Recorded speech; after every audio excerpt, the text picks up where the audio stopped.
I was working, 10 times harder than I normally would with no revenue coming in.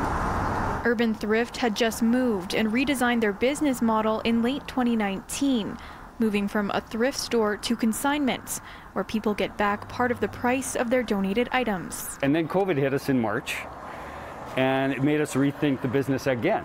The store reopened 2 weeks ago with adjustments, hand sanitizer, plexiglass, and isolating clothes after people trying them on. They've now applied for the wage subsidy, the $40,000 loan from the government, and had rent relief. But Mission Thrift Store in Killarney wasn't so fortunate. We ended up still paying the rent. Our income went from, making almost $2,000 a day to zero.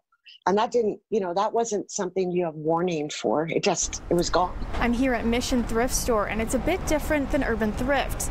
It's run mostly by volunteers, and most of those volunteers are seniors. About 70 to 75% of our volunteers are seniors. So that automatically put them into the vulnerable category. The store instated COVID-19 safety orientations for volunteers upon return, even the senior ones, because for them, it's more than a shift. Some of them have actually come up to me and said, this place saved me.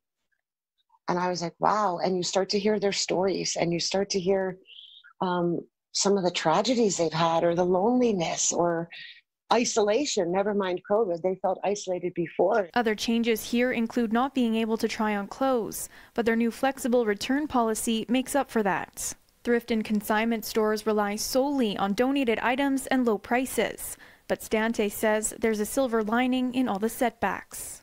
It actually forced us to make some improvements to our business model that we might not have done as quickly. In Calgary, Taylor Brott, City News.